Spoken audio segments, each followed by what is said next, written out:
Political panel, which we talk to every other Thursday. Annika Wells from Queensland, Andrew Bragg joining us from Sydney. Thank you for your time. Now, we just had this pretty extraordinary press conference with the Chinese embassy. What did you make of the ambassador's comments that any abuse of Uyghurs in Xinjiang is fake news? Let's go to you, Annika, first.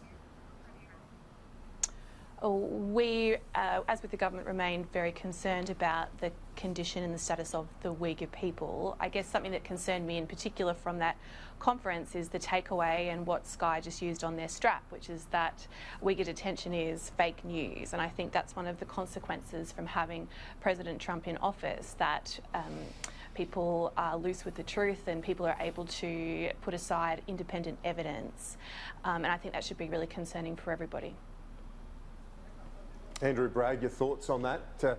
Because obviously it's been condemned worldwide, but from the ambassador's perspective, they had a video ready to go. He knew he was going to be asked about it, and they had a video, propaganda video, in terms of the terrorist attacks in China, and saying that this is basically, these are training camps. These are not internment or detention camps as others and as we have been reporting them. He says, no, we've got it wrong.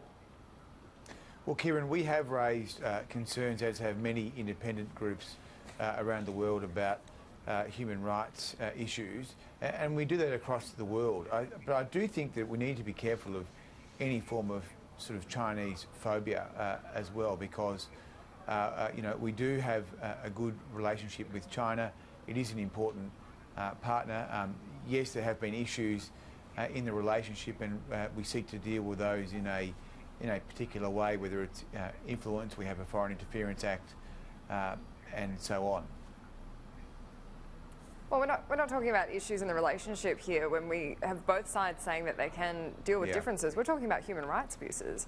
Yeah, I guess my view is that, you know, we want to be careful to call out human rights abuses, but we also want to be careful in looking into the domestic affairs of another country, and I think that is relevant today very much in the case of the United States with the impeachment discussion, but also in relation to the issues surrounding the Uyghurs.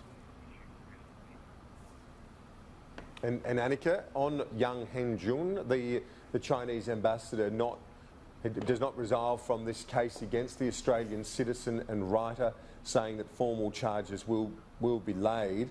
This comes in the context of our Foreign Minister and Prime Minister worried about the condition of Yang Hengjun and off the back of recent consular visits.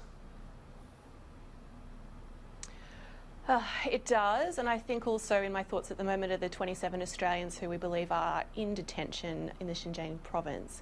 So I guess it's one of those ones where I think within our country everybody's at pains to work in a bipartisan fashion to put the needs of Australians first, and I hope that both the PM and the Foreign Minister will continue to do so. Now, we don't have much time left. We were a bit overrun this hour, but we are at the end of the year, our last panel for the year. Andrew, who's your big winner for this year? Well, I think Scott Morrison, because he saves Australia from $400 billion in new taxes, which would have been a disaster. Ah, too easy. Annika, how about you? Who's your big winner for the year?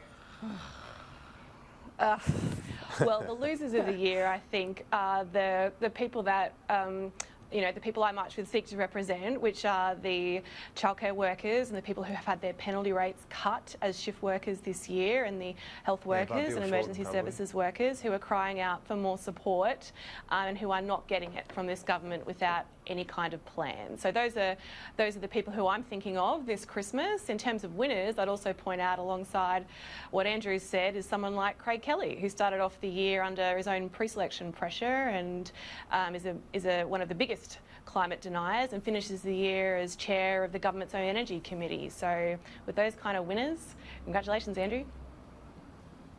Annika and Senator Bragg, Merry Christmas. Have a great New Year. We'll see you soon.